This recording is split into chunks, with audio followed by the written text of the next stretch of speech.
Welcome back to Nobby on Cars. I'm Mark Noble. I'm Bob Flavin. Hi. I was just about to say he's Bob Flavin. Where Where are we? Well, actually, we started off in Germany. We ended up in Austria. Now I think we're back in Germany again. Back in Germany. I don't know. We passed some guys with automatic machine guns, Yeah. and they just said, Yeah, So. go ahead. And then we were chased by a guy in the 5 Series, which was interesting as well. He pulled over someone else, but it looked like he was pulling over us. you know, when you see the blue lights in your mirrors and you go, wasn't us. High-speed manoeuvres. We're here because Volkswagen are just about to launch the ID.5. How do we describe what an ID.5 is? It's a little bit like a big ID.4, right? Yeah. I'm actually kind of struggling to see. I know it's coupe on the back, but it's a different number. So ID.4, ID.5 should be something else. But this is like ID.4 coupe as far as I can see. It's a 12mm smaller roof height than an ID.4. That bit.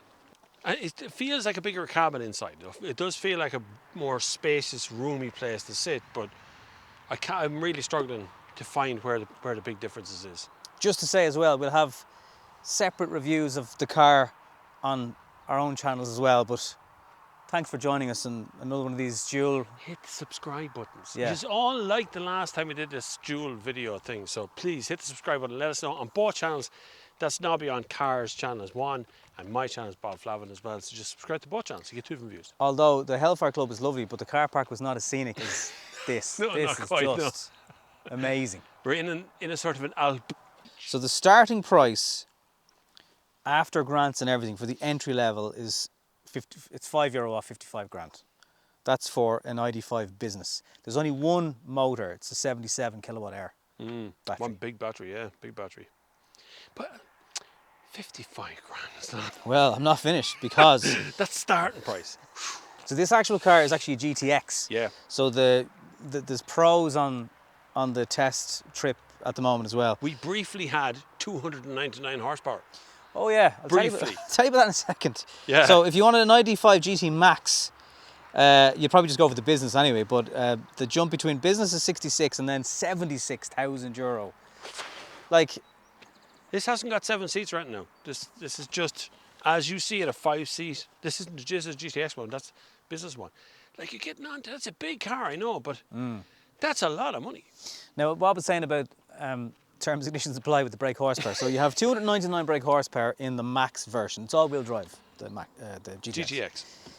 If you have over 80% state of charge, And the temperature. the temperature has to be about 20 something degrees. Yeah. And for a 10-second burst period, you'll have 299 brake horsepower. For 10 seconds. It's like the Formula 1 boost thing, isn't it? You get more horsepower for a certain period of time. And then after that, we don't know what you've got when you don't have, and we've gone beyond all of that now. It's still quick, like. It's very quick. Straight line quick. And actually goes into bends. We tested that and we left Yeah. a bit of rubber on the side of a Autobahn. We've had some software problems already, Yeah. a few. But we talk about that maybe on the drive because there's a lot. It's very busy, the software. This is the latest version of the software as well. 3.1. It has the active cruise control, lane keeping, and also can do overtakes. We haven't figured that one out. There's a lot. No. We couldn't make it do that. So this is a GTX model. It will look slightly different if you pick the business or the lower spec version of it. But they say these are air vents or not. There's just plastic fronted here as well. There is an air vent area here in the front, allows air come through it, and a camera here within the Volkswagen logo on the front as well. Volkswagen have WOB on everything, all their Volkswagen cars. But other than that, it is ID.4 on the front. You can see it yourself. It looks like an ID.4, just some changes to the grille. Moving along the length of the car, you will, and I have struggled to see the difference between it and ID.4 on the side as well, but it is narrower on this little bit here on the top. It still has these funny little door handles that are touch, but if you yank them, they actually come up. They will pop out once in a while. It seems to be like a safety feature to it.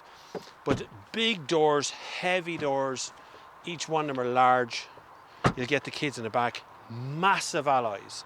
That may also come at a cost of massive tyres, which will cost you a fortune by the time to change them. Then you come around the back of it here and you have this kind of matrix lights that's going on. Lower lights down here. There's nothing here that resembles sort of a exhaust pipes or anything in the back of it. Electric tailgates are a standard. That spoiler is also standard on GTX. Big enough boot, bigger than ID.4, but it's still weirdly shaped. It's not very tall, it's kind of wide and has these slots down both sides, you can lose stuff.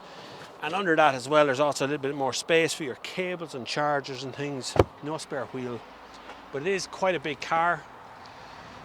Whether it's 75,000 euros worth of a car, I don't know. If you're going for the top spec one, it's 55 grand at the start. Price seems pretty high, but I think we should have a look around on the inside of it too.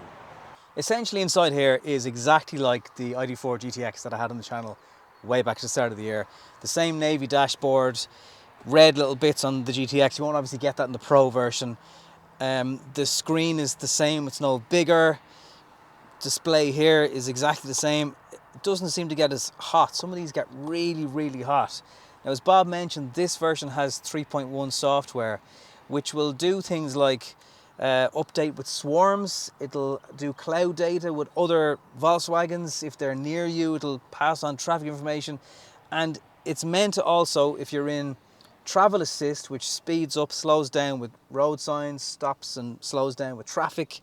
It's also meant to be able to realise a car in front is going slower than what you've asked the radar crews to do, and it's meant to be able to, without you inputting on the steering wheel, change lane, overtake the vehicle and return to the lane you were in. But we haven't managed to figure out how to do it. There is a button here, but you still have those haptic-y buttons, but everything else is the same. There's the slots for your drinks. There's a lot of leg room up front. You were very comfortable, Bob, with your legs stretched out here. But all inside the vehicle is like an ID.4. So again, yeah, you do get these kind of sports bucket seats. But this version, if you go for it, you can get a black roof or a glass roof, optional extra. There's little storage pockets for things. But again, it is an ID.4. In the back, the same climate control system is here. 2 USB-C charging ports. There's an armrest. You can access the boot. It's all stuff that we've seen before in the other versions of the larger SUV from Volkswagen, i.e. the ID.4. The Skoda Enyaq Coupe, again, similar size car. So once you understand that's the type of vehicle you're getting, then you'll be fine. But if you're looking for a totally different model because it's called an ID.5, you're not going to get that. Shall we do a few facts then, Bob? Yeah, we should need to do a few facts. I'll tell you what the first fact is. The boot space on this car is 549 litres. And you know what? I think we should just do a voiceover of you, because you've lovely dulcet tones you use on the radio. So a voiceover of detail, of course, with a bit of shots. We'll be back after this. The ID.5 is capable of towing up to 1,400 kilos with 135 kilowatt charging. 5 to 80% on the Pro version is 29 minutes, while on the GTX it is 36 minutes. They use different cell chemistry to achieve this. The car can find parking spaces for you. A green light will illuminate when it's found a space inside a car park, and it can memorise up to 5 parking spaces, for example at your driveway or at the driveway of a relative. Volkswagen are also getting ready to introduce plug and charge. You register once with the online software, and then you'll be able to plug in the cable and the car will handshake without a charge card. You'll basically be able to plug in and charge in an instant. And towards the end of 2022, there will be a pack that you'll be able to transport around with you for an extra burst of energy if you can't find a charger. This will be an additional purchase from Volkswagen, but you'll basically have a backup battery with you at all times. Now, back to you, Bob. You see, I told you you had a lovely voice. What did you think of that? As well, they give you a little box that you can charge at 11 kilowatt hours from something else as well. They didn't really go into detail. They didn't go into huge detail about that. No, that sounded a bit of... I never heard this put in a box. I know there's a granny cable, which you use for a 3-pin plug, but... It was like as if they meant that you would have a backup. Like you'd bring your own little charger with you. It was weird. Where would you charge it from? You brought your own I don't charger, know. would you? They just brushed over it. Yeah, like, it's really quick. did that sound like... Okay. The other thing that they're going to introduce from this, and I presume they'll do it elsewhere then with the ID range, is you'll once register your card, and then you just plug this car into any charger. It'll do a handshake with the charger and it'll bill you yourself. But kind of like the Tesla idea of plug, charge. Fascinating plan to do, because essentially it means that Volkswagen becomes an energy company as well as becoming a car company. So they're going to supply your energy, your needs throughout. They already do something similar with your home charging. You can get a Volkswagen charger and build it through them as well. But this means that they're going to integrate this across all chargers on all networks. Now that's a big job across Europe. And I wonder will we see branded car manufacturer branded chargers down the line where they take a cut from the energy provider and you'll charge your branded car with them. Again, a bit like Tesla. A bit like Easy Go as well, I suppose. You know, with Easy Go, you can use their car to charge on basically anything, but they have their own branded chargers, which means the competition is fierce, because if that means if Volkswagen is going to become an energy company, it means it's going to leave everybody else in their wake, so they could actually make profit from selling electricity, probably more profit than they could make from selling a car. Where this car will be built is fully sustainable, so the whole thing ground up, totally emission-free motoring. It's a big claim. That's a big claim. It is a big claim. That's a big claim. But yeah. I think they'll have to be able to back it up. They're going to have to, because that's what Polestar claiming. A lot of other car companies are at that same thing. That's kind of zero emissions from the start to the finish of the car. Another thing the car will be able to do, a lot of the automated systems I've tried with parking, the car where it parks itself, don't always manage to get it to work. But this car will be able to get live information about chargers and car parking, and when it finds a spot, if you're cruising down the street, a light will go green and it'll say, aha, I found one. And then it can save up to 5 parking destinations. So if you have a really awkward driveway, or you've whacked your side of your car off your pillars one too many times, the car will save the memory. It's not new. BMW has been able to do it for quite a long time, but it is a handy feature. It is if you've got flower pots or small, short walls and things. Yeah, it'll certainly be an easy feature to put into it. Software updates, they're going to continue with these software updates that they've been doing all along. So this is the latest software on it. Whether that software is very slow to come out from, I know it comes out all the time. BMW, even I had the M50 the other night and it did a software update while I was sitting there charging. New software out the whole time. It seems to be, this constant over the air thing going on.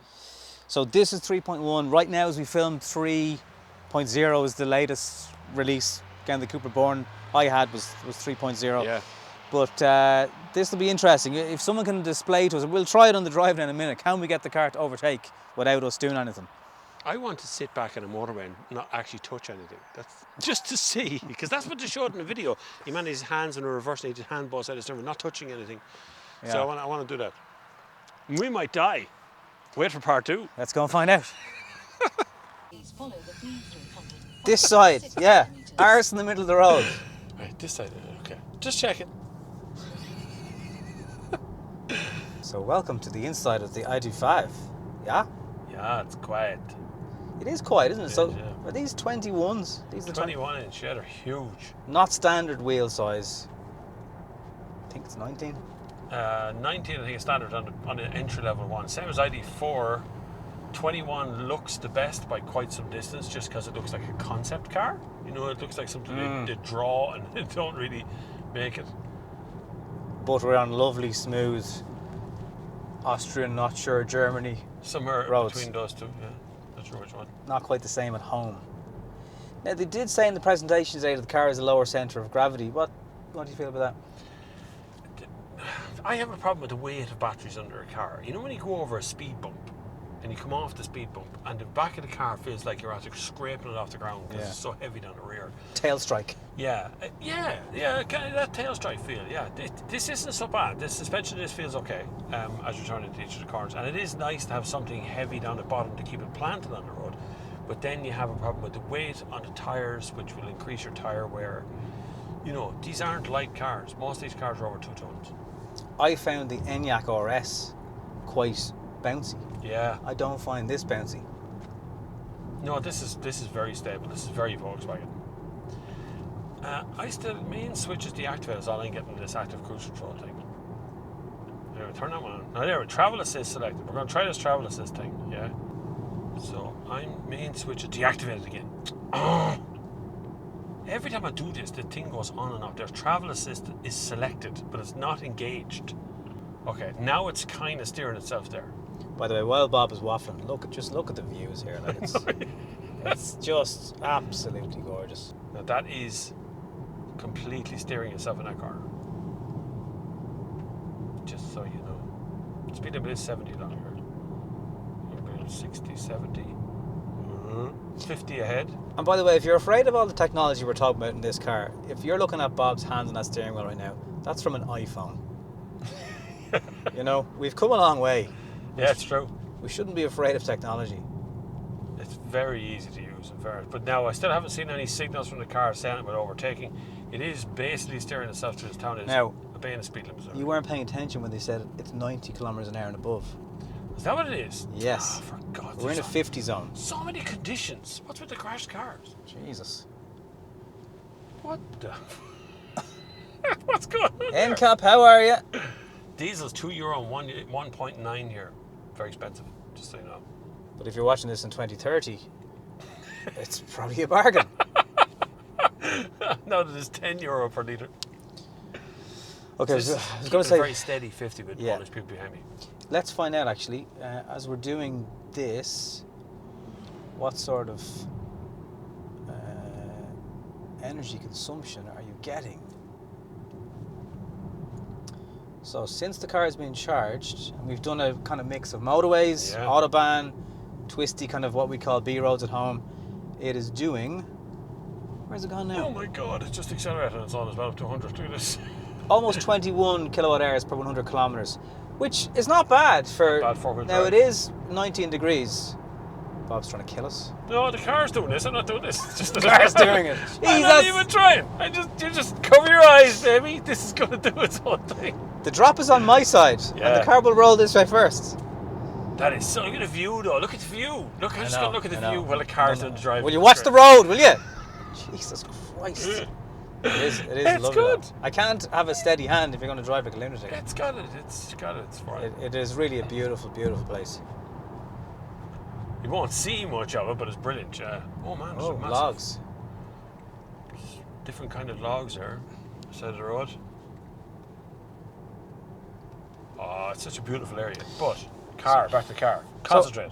21.1 kilowatt hours, okay for a four-wheel drive car. Right at 500 meters and continue to follow the B305 towards L Arms A. Easy here to say. That's quite acceptable, I think, for... Yeah, it's all right. Anything around the 20, under 20 is better. More efficient gets closer to the 10 mark, but that's very rare. You won't see too much of that at the moment.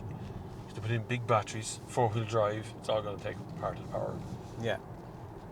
And when it suits the car, 300 brake horsepower. Do you want the maps back? It might make life easier. A little bit. I'll have two maps here in front of me. I'm okay. I have one out and a big virtual display out in front of me. This has the Over here as augmented heads up. How do you find it? It pops on every once in a while and kind of shows you where the corner is supposed to go, which I get. And then a massive arrow appears when you're supposed to take a turn. Yeah. But would I, if it was an optional extra? Yeah, probably wouldn't bother with it. You've so many other little cues, information things in front of you. I don't think you need it. It's a nice gimmick, but It's about £1,000, so it's... that's a lot of money for It it. is. It is. You probably get it back out of it though. Some people will like that sort of thing. It is very nice when you see it. It pops up and it kind of glows in front of you. Then this big blue line goes across the top there. You've so many different cues to make sure you don't miss your turn. And still, you missed your turn earlier. I did miss my turn earlier. I was also impressed with the fact that the camera on the front, which reads your typical road signs, is it the gantries they're called over the motorways? Yeah. So really high up speed changes, digital ones, and the car was able to pick them up. And again, if you have travel assist on, the car will speed up or slow down according to roadworks, the gantries overhead, whatever it is, the car will keep adapting to that different speed. So you never get in trouble. You're getting a recharge now. Roadworks. Nobody predicted a roadworks.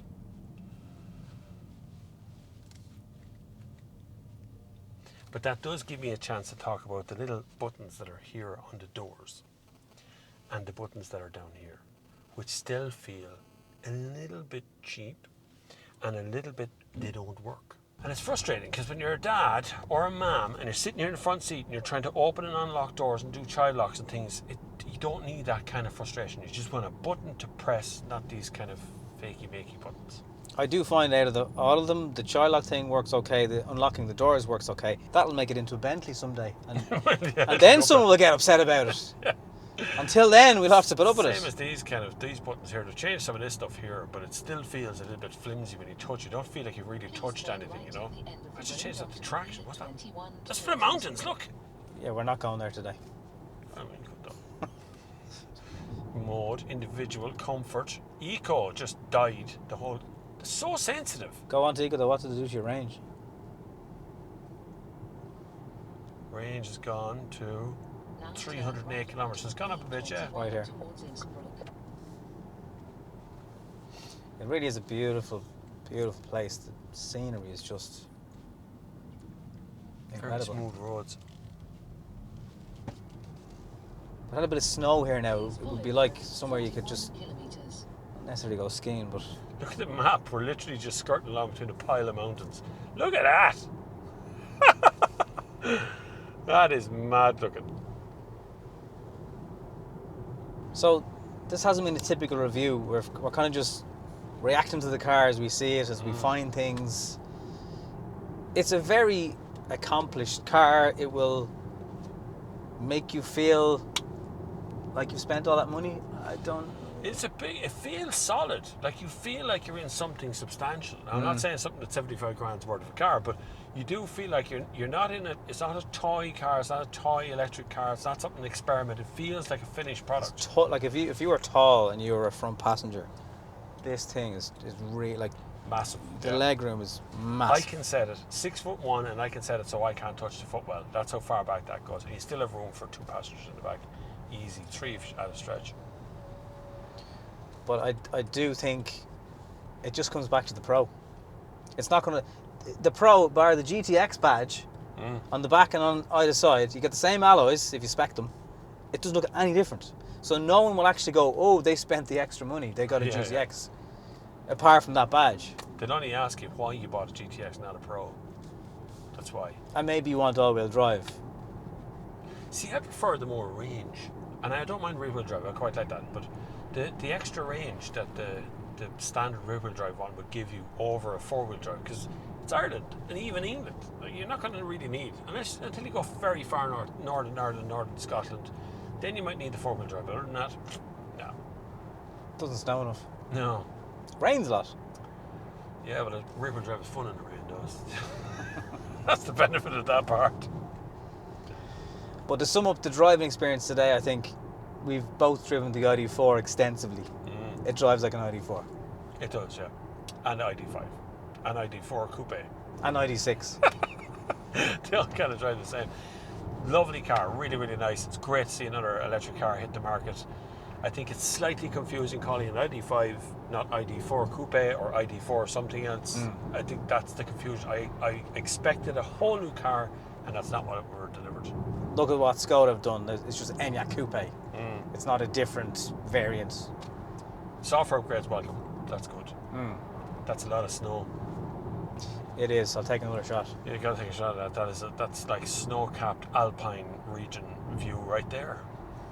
It's very good at holding you on that line. Hey Bob, there's light at the end of the tunnel. But Oh. literally, and there's Alps at the end of the tunnel as well. That is like Everest over there. Attention, border ahead. Hey, we're going to Austria again! Going to Austria. Woohoo! Yay, It's good. Austria! It's good to be home. Hello, Austria. We're back. Auf Wiedersehen, it says right there. Then it says, look, Republic, Austria. Is the diesel cheaper here? The diesel's cheaper in Austria. No, it's not. 192. The 192 is cheaper in Austria. Germans, come to Austria. It's cheaper diesel here. And BP. Anyway, this has been more of a road trip in an ID.5 than an ID.5 review. But sure, look. Time for the conclusion.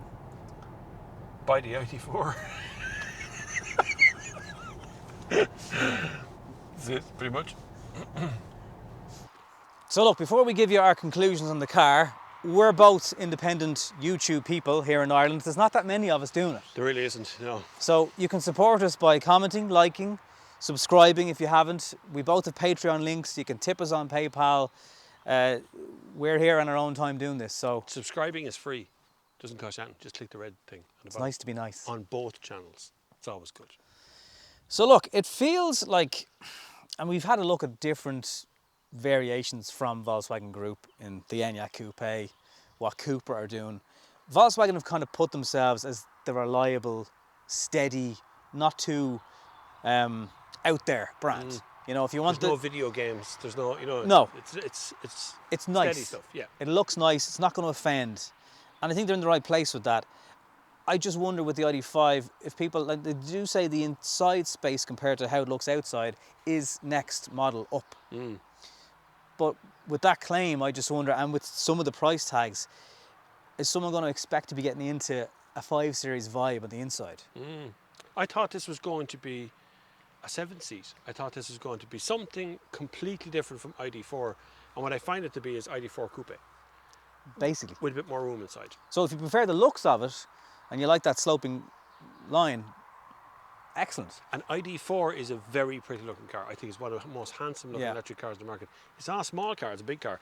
This is bigger, slightly bigger, with bigger alloys and things on it, but it's a super looking car. Yeah, and obviously all the software stuff we've discussed in the video, that will be available on your ID.4 anyway, over the air. And I've heard reliably enough that there's going to be a bit more supply of ID.4 flushing through again. Jury will be out on this, how many Ireland's going to get in the next 12 months of this car. July, August this year, they're talking about more supply ID.3 and ID.4. But whether that actually materialises, it's just so hard to tell with Ukraine problems and supply problems and battery problems, and just hard to get the stuff, that's all. So they're making it. Whether you want to spend the money, that's for you to decide. But it is a good looking car. I probably wouldn't go GTX though. I probably wouldn't. Just get Pro. Just get the Pro one. If you're going to go that route, I'd just get the Pro one. I think the GTX is lovely, but you're not really you're gaining a little bit more horsepower. But not really that noticeably, I don't think. It's not a massive difference between the two that'd make me spend the extra cash for this GTX. Good colour though. But I have been impressed by just the advances in charging, some of the tech. It feels like they're kind of catching up now on efficiency of that battery. You actually do get that range. Which yes. is kind of weird. We're used to at this stage someone claiming 560 kilometres and we get 450. Yeah. The claim on this is about 511. The GTX is a little bit under 500 kilometres. They say it'll be on sale from July. Here's hoping. We need more cars. There's not many cars to buy at the moment. Thank you for watching this video of the Volkswagen ID.5. Just call it the Grand Coupe or something, shouldn't they? ID.5 Grand Coupe. I know ID.5. I know you keep going Coupe or something behind it. I know it's still hangs there. But yes, thank you for watching. Hit the subscribe button if you haven't already, and please subscribe to both channels. Like we said, we're independent channels. We're self-funded. This is all down to ourselves to do this sort of stuff. So our own steam. Yeah, we're going to enjoy some mountains and German/Austrian beer. We have to go back to Austria now. Once the car goes back. Right. Thanks for watching. See you next time. Next video.